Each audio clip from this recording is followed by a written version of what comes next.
And back now with our panel, Michael Gerson, who worked for President George W. Bush, is now a columnist for the Washington Post. Peggy Noonan, who worked for President Reagan and now writes for the Wall Street Journal.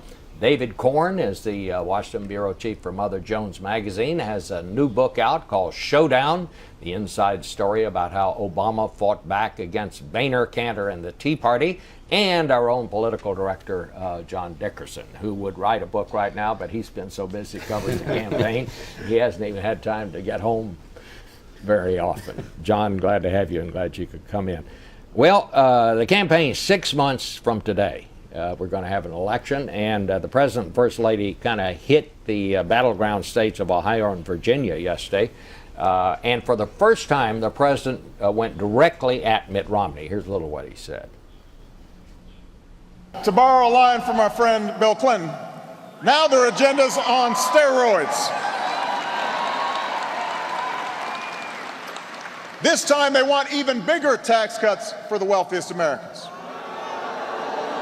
This time they want even deeper cuts to things like education and Medicare and research and technology.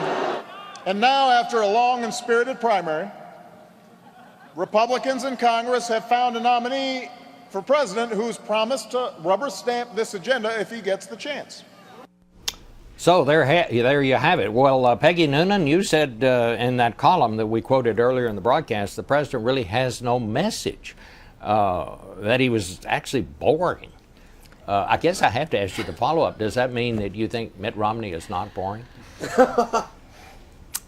Well, I would say they are both candidates who are having interesting candidacies at the moment. It perhaps can be said that great issues that must be engaged have not fully been engaged yet. However, what I thought was so interesting, how'd that do? Is that okay? That's good. What I thought was so interesting about the president's appearance, the kickoff of his campaign at Ohio State, so many things were interesting. One is, if you compare it to 2008 when he announced, 2008 was about theme and place, Springfield, Illinois, Abe Lincoln, let's come together. This was fisticuffs. And what struck me as so interesting about it is that we are only at the beginning of May and the president is already naming and shaming his contender. Do you know what I mean? Normally it takes a while. You got to get to the autumn before they're naming each other and punching each other. So this was sort of aggressive and actually a little joyless, I thought. Mr. Corn, how would you respond to that? Well, I think the president has gotten to the point that he's been eager to get to since Election Day 2010. He wants a contest that is one about choices between visions and values, his and those of Mitt Romney's. And we live in a time where I think fisticuffs happen by the nanosecond, and no one waits, and he's been beaten up pretty good for the last few years, often I think unfairly by the people on the right. And so his campaign wants to make sure that this is an ebb tide period. The Republican race is over. Nothing is happening here in Washington and Congress, so they do not want to give Mitt Romney any running room to redefine himself and make a move to the center after he portrayed himself as severely conservative during the campaign. So the president wants this to be about a choice between him and Mitt Romney, and not about him and the economy. And right now, I think the Republicans are playing into his strategy. You know, I would add, nothing ever happens here in Washington. Oh, well, I don't think there's a anything few things happened last year, Bob. Michael Gerson, where do you think this race is right now? And you worked for George Bush. What do you think that Mitt Romney's biggest problem is going to be? Well, I think Mitt Romney is going to try every single day to focus on the last 3 years of stewardship of the U.S. economy. And it's going to be hard because the president has the bully pulpit. He has some advantages. In the polling, people actually trust Romney more on the management of the economy. So he should be talking about this. And he's going to do all that, and it's not going to be enough. Because Mitt Romney has a serious problem. He's stuck in a stereotype. He seems not just like your boss, but your boss's boss. He's going to have to come out and have an agenda, an actual policy agenda that emphasizes not just defending success, but encouraging mobility and aspiration, and then bring that message to people who aren't normal parts of the Republican constituency, Hispanics and others. So he's going to have to do more than just call attention to, I think, the president's failures. John, you were out in Ohio, which is obviously going to be a big battleground state. Where do you think this race is right now? Well, I think it's incredibly close, and it's as we talked about it here, and we saw the president's remarks yesterday. I mean, the president is trying to lock Mitt Romney into that caricature.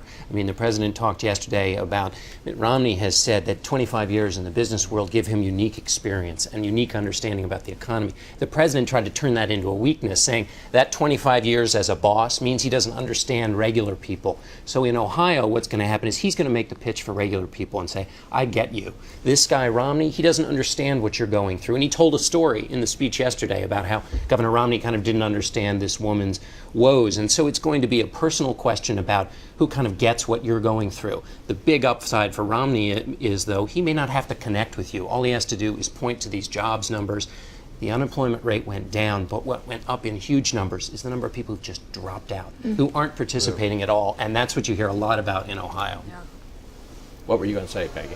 I think there's a lot of American confusion about how the unemployment number can go down, and yet people dropping out of the labor force in the hundreds of thousands really tells you that it's a worse situation than it looks. I think Americans are stopping. They no longer believe the numbers that are coming out of Washington. I think they believe in their anecdotal evidence in their neighborhoods. But at the end of the day, I still think this is about, you've seen the past 3 years of President Obama. Did you like it? If you liked it, you can vote for more. If you did not like it, you can take a look at the other guy. And if he seems credible to you, you can hire him. I don't think Americans are as sentimental and emotional about their presidents as they used to be. I think they hire them and fire them. You know, I think you make a very good point about these numbers. I mean, I think if somebody doesn't have a job, they know they don't have a job. Yeah. If their uncle got fired, they know he got fired. But all this stuff I'm talking about, deficits and these billions and trillions, people don't know what $1 trillion is. They've never seen it. They know what $500 is. They know what $1,000 is. These numbers are so staggering that we can't comprehend them. But the one number they do know is how much the price of gas is, because when you go to pump your gas, and everybody pumps their own gas now, it looks them right. It's right there at eye level. But they also they know what the sense is, whether things are getting better or close to getting better. They don't, you know, from talking to their friends, and their impressions might even be wrong sometimes, but there's those impressions that count. And I think right now Mitt Romney is in a dangerous spot. I do believe it's very close, because if the race was just a referendum on Barack Obama in the last 3 years, the Republicans would have a much easier go of it. But I think Barack Obama, I think Mitt Romney too, has contributed to this. They've made it more of a choice between the two of them. And on those, you cited polls earlier, on those fronts, Mitt Romney comes up short again and again, whether it's touching people or being in contact or even supporting things like the Ryan budget. When you get to the policy side of Mitt Romney, it's still not popular. The president spent last year talking about these policy issues, shared sacrifice, supporting the middle class. Romney, I think, is still miles behind in having policies that connect in the way that you Republicans would want him to connect. Let's, on this side of the table, is it really fair to say, you know, everybody you talk to who knows Mitt Romney says he's a wonderful person, that he's a person of faith, I mean, you know, so forth, that his good friends like him, he's a family man and all of that. Sure. Do you think he is not connecting, or is that some sort of a myth? I think it's something interesting that is maybe promising for him. Here's what it is. The president is famous and known. People have watched him for a little more than 3 years. They have a sense of him. Romney is famous but unknown.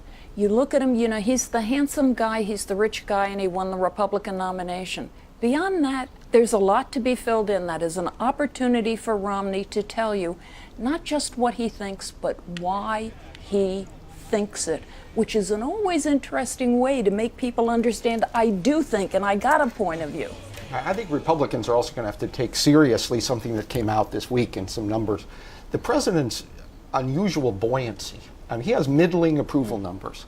But if you look at the statistics from history about what his approval numbers should be, given this economy, they're actually significantly higher. People seem to like the guy. They don't all blame him for the economy. You look at those numbers. So I think that it's going to be a fairly heavy lift to overcome some of those advantages that the president has here. And Romney is not just going to be able to recite economic statistics. That's not going to be able to do it. John? Well, also another thing the president has in some of these specific states, he's got a little bit better argument than he does nationally on the economy. And Ohio is an interesting one. People talk about the car bailout. Ohio benefited from that. The unemployment rate there is now lower than the national average. The president has a bit of an argument he can make, which is when Mitt Romney says, where are the jobs, what have you done? The president, in Ohio at least, can point to a specific thing. And that will be very interesting to watch in those Rust Belt states, which are so important to this election. The car bailout, the way it works, and the attempt on the Obama administration to say, Mitt Romney was against this car bailout. He says he knows how business works. Here was a concrete instance, and we got the better of it. And that'll be an actual policy fight that affects the way people live their lives. That'll be a big thing going forward. Have you, Peggy, I want to ask you, because you wrote something about this, do you think that the Republican Party has moved too far right for its own good? I mean, when you see the situation that's happened out in Indiana, where Richard Lugar, who has probably passed more significant legislation than any single member of the Senate right now, I would say, that I can think of, he might actually get beat in the primary because they think he's not conservative enough. I think it's kind of complicated, and the Republican Party has been complicated all of my adult life. When I was a kid coming up, I remember Ronald Reagan having to dance around the fact that the John Birch Society decided in 1980 that they were for him. And Reagan had to say, well, I'm glad they're for him. I'm glad everybody's for me, but that doesn't mean I'm for them. It's a dance between those on the edge of movements, and both movements have edges. Those on the edge of movements and those who are more centrist. I think Lugar has been a good senator, and you know what my bias is. It's towards stability and adultness in Washington, D.C. I happen to think we'll go through tough times and need the adults. But is it a daily struggle for the Republican Party to get it right? Yes. And will it have to get it right in this election? Yes. But the problem is that edge that you speak about is now controlling the Republican Party, at least in the House. That's one reason why President Obama was not able to get the grand bargain with John Boehner and the others, because they were pulled too far to the right. I think this is, on the issue of adultness, I think the president has worked very hard the past year to show that he will even go against some in his own party to cut deals and compromises and try to move past these contentious financial issues. And you're going to see this again with the automatic budget cuts that were negotiated, that he negotiated last year with the Republicans. And it's the Republicans now who are running away from the deal. So again and again, I think this edge that you speak about in such chagrined tones is not just an edge anymore. It's the center of the party, and that's why Mitt Romney had such a hard time in the primaries. David, Republican suburbanites would be shocked to know that the edge, quote unquote, is controlling how they think and how they vote. This is a big, broad, interesting party. Second thing is, you mentioned Obama.